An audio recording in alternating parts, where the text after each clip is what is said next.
All right, welcome back to another episode of Yaron and Robert riffing on state of the world, I guess. Hey, Robert, how's it going? It's the state of the world through the lens of Ingenuism. Definitely through the lens of Ingenuism. And we thought today we'd talk about progress, which is becoming kind of a field of study for people, but something that there's a lot of debate about whether it's good, and then whether it's sustainable, where are we in the process, but really talk about it through the perspective of Ingenuism. What does progress mean from the perspective of Ingenuism, and what does Ingenuism say about achieving progress? And then we can talk about where we are today and what we'd like to do. So let's just start with generally, relationship between Ingenuism, progress, and what Ingenuism has to say broadly about progress.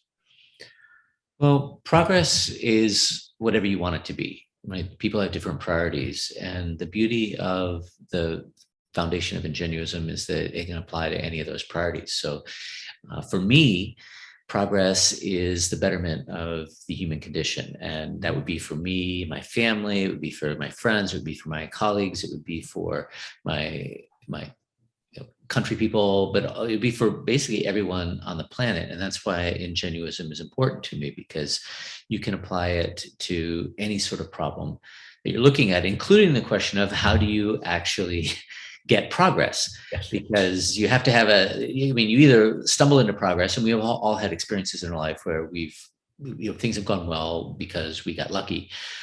But things go better when you design your life or your organization or your society around certain principles that are favorable towards progress. And so Ingenuum is a sort of stake in the ground of this is where progress comes from.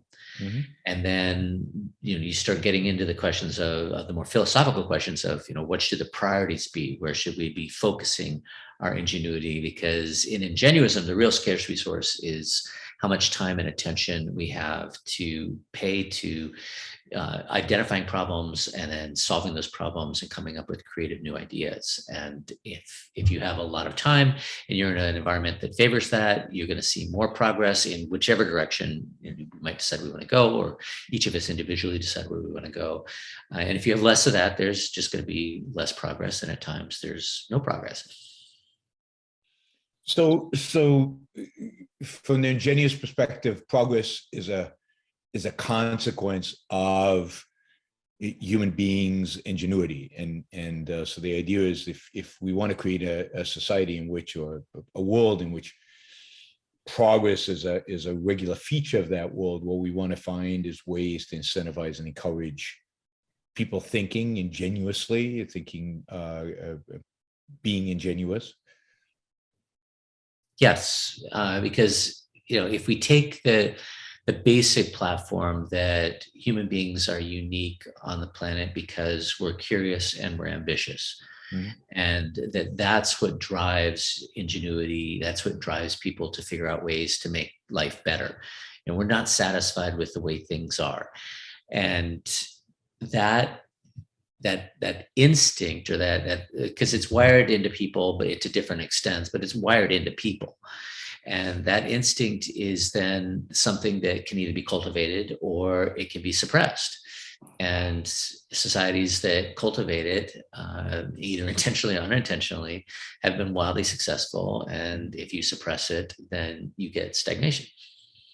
Yeah, it seems to me the main thing you need in order to cultivate it is some kind, basically leaving people alone, leaving people free to be able to benefit from the product of the Ingenuism, and protect them from people's ability to steal it from them, and let it rip. And societies have created institutions that have basically allowed for that protection and allowed for the freedom of thought first, because Ingenuism starts with people thinking and experimenting and trying things, and freedom of action. So those two are tied together. You have to be free to think and free to experiment and free to learn from that experimentation, which is again free to think.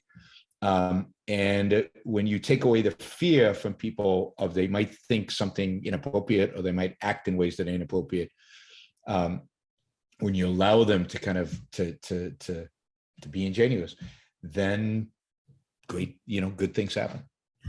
Yeah, at the individual level, going out on a limb is scary. Mm-hmm. And if you can make it less scary, then you're going to get more people trying interesting things. And, many of them, or most of them even, might not work well, but, we make mistakes once, hopefully. It's particularly scary if you're told that if you go out on a limb, you're going to be burnt at the stake. That's a limb that's above the Grand Canyon. So part of making it possible is to say you can go out on a limb. It's going to be scary. We don't have a net underneath you, but we're not going to push you off. Making the limb fatter or putting a net. I mean, the big dichotomy is that while individual freedom is a necessary ingredient, it's not the entirety of ingenuism, because if each of us has to discover and explore, discover, and come up with everything individually. If we were all living in our own little box, there'd be way less progress and be way less fun than when we're connected. So there is a place for society and a we. It's important not to think that we know how to organize that. And so these really broad-based connection schemes like the internet that you couldn't have predicted 30 years ago how it would connect people and what would be the most useful ways. And nobody was thinking about social networks or the academic platforms that disseminate knowledge. It was more, how are we going to take this electronic resource and give people access to the library online? Take what was already there and just make it a little different, versus what's most powerful is when you really come up with new ideas.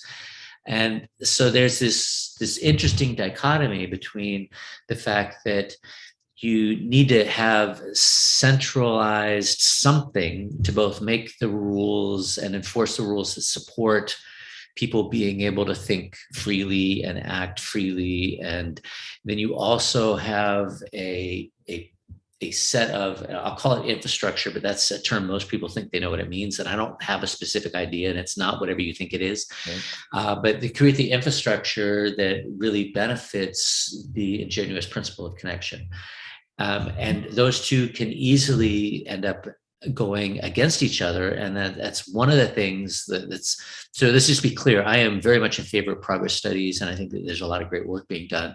But it's one of my concerns is that if you start looking for the answer of how does progress work, and you come up with, well, it's basic research funded by governments, then you have settled on a solution that's very centralized. You immediately start seeing, even if it's right to a certain extent, you immediately start seeing constituencies developing that are then invested in keeping the status quo of whatever that solution looks like. And we've both been in academia, and it's an enormous problem in academia.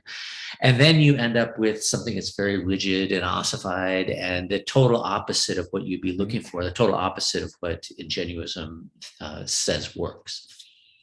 Yeah, I mean, one of the reasons, there are many reasons, one of the reasons I like to keep government out of the solution is not that in any particular point it can't work, it might, but that government tends to crowd out because of the way it functions, and because it's rigid, because it has this,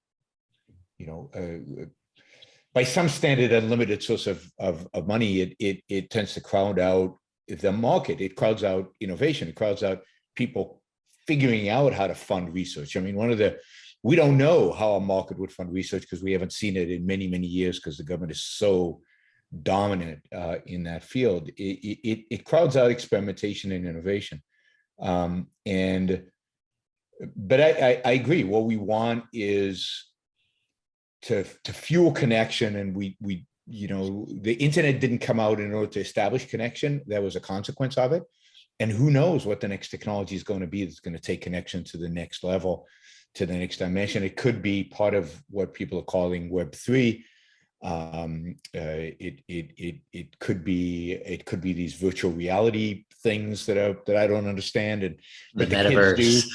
Yeah. Where you put on glasses and you can literally be in a conference room with a bunch of people with a whiteboard and brainstorming ideas, and yet the people are in all over the world. They're not any particular, they're not close to you geographically. So, where connection comes from in the future is going to be determined by future technologies and future innovations and future ingenuism. It feeds on itself. That's the beauty of the process.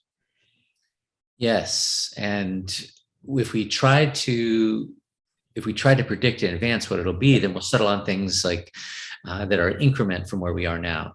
And I think the metaverse, the way most people think about it, is exactly that. It's an increment. It's called a three-dimensional rendition of the two-dimensional web, which was a big expansion of the one-dimensional phone. Mm-hmm. But even there, I had to squeeze into an analogy that is already something that we are all comfortable with. What would be really transformative is if communication started happening more at the thought level than on the verbal level, or if there was some way that at the same time that we're talking, we could be pulling information in without having to go and Google it. Like things that are really hard to wrap your brain around because they're so far out there, but they're no farther out there than 50 years ago. If you had shown someone whose access to the world was a few radio stations, a few television stations, and anyone that they could call on an expensive long distance line, what today looked like, it would look just as wildly implausible. So I think that it's really important to let that process work and not have a mechanism for solutions to be superseded over time. And that's where government is shown itself to generally be terrible. And my favorite example, which is a horribly depressing example, is nuclear power, where you get a big investment in nuclear power, you get bombs, and awesome to win a war, not awesome to have around on a daily basis. And then you get nuclear power plants, which in theory are awesome, and the first ones are terrible. And of course they're terrible. I mean, the first one, everything, the first cars were terrible, the first airplanes were terrible, it's always the case. First computers were terrible. And then if you climb the learning curve and you get this steady cycle of innovation, and it might be incremental and it might be enormously transformative over decades, or it might be that somebody figures out, oh my God, we could do this a totally different way. And you want to have experiments in both. Yep. And if you get that, then you end up with a world that is totally unrecognizable from where we are today. You certainly don't have rolling blackouts in California. You don't have water shortages in California. Yeah. You design everything. Yeah. You don't have the same concerns. You don't have this same level of carbon dioxide concentrations. So you want to blame someone for global warming. I'd say you should start with the environmentalist movement that killed nuclear power. Yep. Now, I'm not arguing that's correct, but it's certainly worth considering, because right now we're doing the same thing. We're actually still doing it to nuclear power, but we're doing it steadily. We're setting certain standards and saying, okay, this is how it's going to be. And since we're talking about power right now, it's wind and solar. And then that ends up locking in a neglect for other possibilities. And it's not just nuclear, it would be geothermal. I mean, you pick anything that doesn't exist now is not getting attention. And that's what we really want to be focused on, is what are things that don't exist now, but are going to show up 5 years from now, 10 years from now, 20 years from now. And developing an environment that gets you from here to over the hill where you actually don't know where you're going, that sort of exploration is the most powerful form of progress versus the figuring out how to do things a little bit better, which is great and necessary. And I don't want to diminish it at all, but it's missing an important dimension of what has really gotten us forward in the world. Yeah, and of course, the way the market works on these things is you have multiple people with a vision for how they think the future is going to develop, or who have a vision for a particular technology. They're probably not all right, but they all get to test out the vision, and we get to see which one is successful versus some centralized authority, whether it is call it government or whether it's imagine if there was only one venture capital fund, it would be the same thing. You have one centralized authority dictating what that one vision is going to be, and that's the only vision that's possible. So you want this competition of visions, you want this investment in multiple alternatives, and you know, let people really innovate and see which ones work. And the eventual solution is going to draw from advances in both areas. If you think about Blu-ray versus the HD DVD, the standard was something that was being worked out, but the underlying technology was benefiting from work in both of the parallel products, and being able to then combine them together and having something where it's not just fiefdom, which is how I think basic research has evolved. I mean, we have this huge paradox between the kind of wealth that's been created, and the stock market has been doing terribly, and tech stocks have been doing even worse. And you still, if you look back from the peak of 2000, at the very peak of the internet, the first internet boom, to today, after the first internet crash and then the more recent pullback, you still have this incredible wealth creation where Apple goes from a $7 billion company to, oh God, now it's only a $2 trillion company. It used to be a $3 trillion company. It's still impossible to even wrap your head around in a real getting connected to that kind of magic. And at the same time, over that period, you have what some people call the Great Stagnation, is you've seen productivity stagnate, you've seen GDP growth stagnate, you've seen a lot of broad economic indicators stagnate. And so how is it that we have these amazing outcomes happening over here, but on the other side, we have mediocre at best? And I really think it's because on one side, you have an environment that supports rapid change and learning and evolution. And on the other, you have really a fossilized system that supports none of that. And unfortunately, a lot of the basic foundational developments, like the internet, but it goes back to semiconductors in general and telecommunications. A lot of those things happened in what is now fossilized. And so it has a lot of credibility on the street, but it's produced terrible results. And even if you look at the timing, it takes a lot, there's a lot of ruin in a rapidly developing technology. And that is also the case for a research organization, or even a design of how research is done. But over time, you get these constituencies that are interested in keeping things the way they are, and it becomes ineffective and increasingly ineffective over time. Whereas when you don't have those kind of constraints, you see continued dynamism and actually exponential growth, where it looks amazing if you look at the stock market, and it looks lousy if you look at economic growth, even though if you look at things like papers being published or patents or the things that you could quantify over here in the stagnating area, it looks like things are doing great. But that's because that's what you're measuring on. That's what that's where people are being rewarded on. You've designed a system to produce papers and patents and not to produce growth. Whereas over here, you've produced a system to create value and market cap, and you get what you design.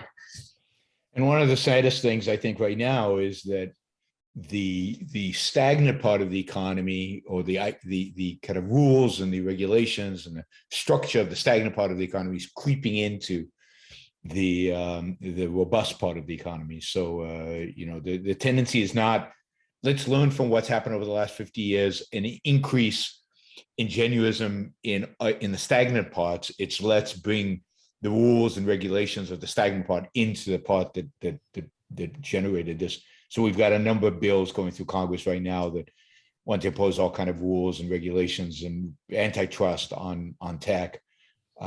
which are likely to bring stagnation, it seems nobody's learning from, in a sense, from experience, from actual results.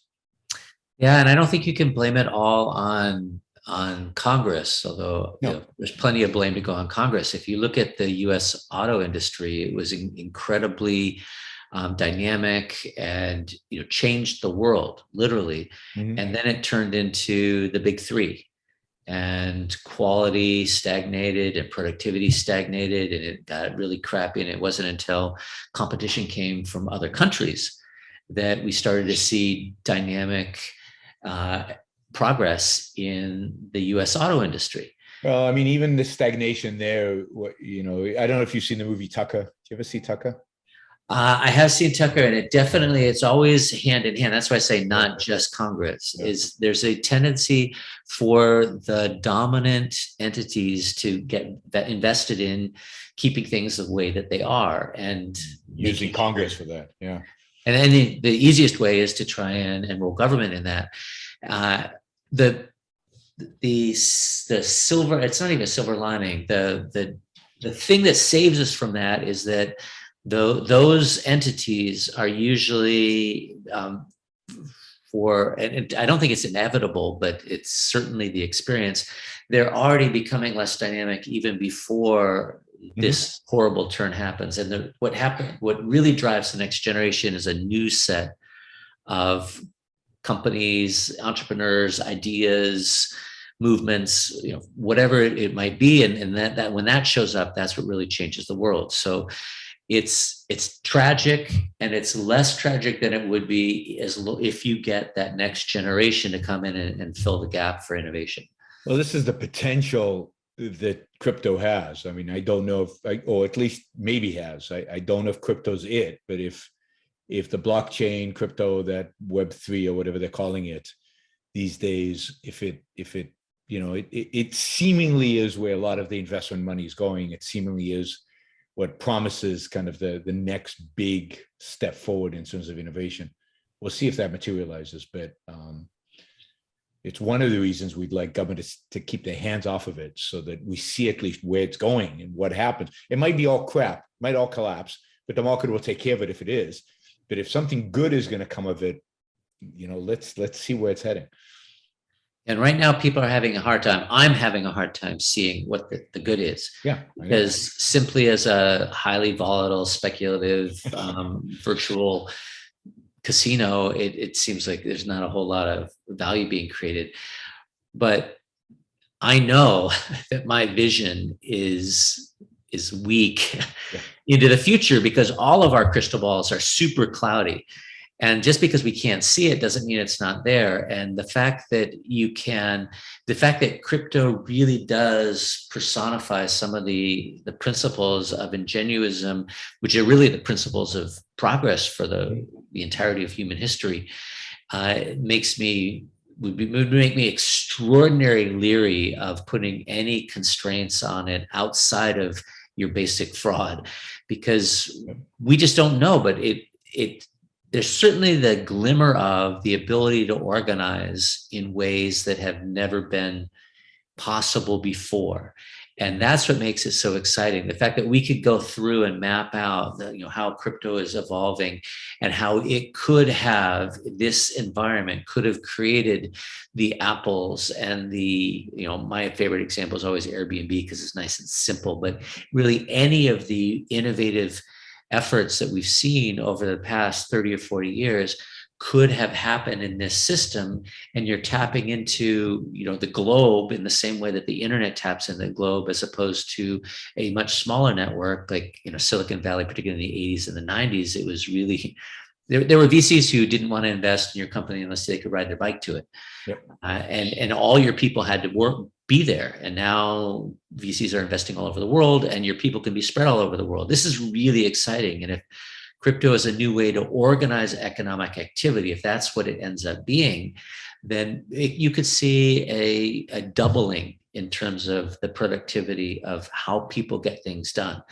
That wouldn't be outrageous. And it would be outrageous, because that's essentially doubling the standard of living on the planet, which means you eliminate poverty. You eliminate abject poverty on the planet because Yep. everyone has access to these ideas and this way of participating in the system in a way that probably 1 billion people don't have today.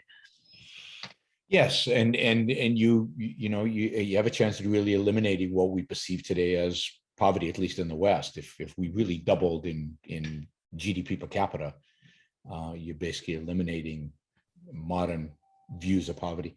But yeah, every time I get skeptical about crypto, and I tend to be, I see some really, really smart people that have done amazingly well outside of crypto, raising $4.5 billion or something to invest in it. And you kind of go, okay, maybe I don't know everything, which is hard for me to say because I do, as you know.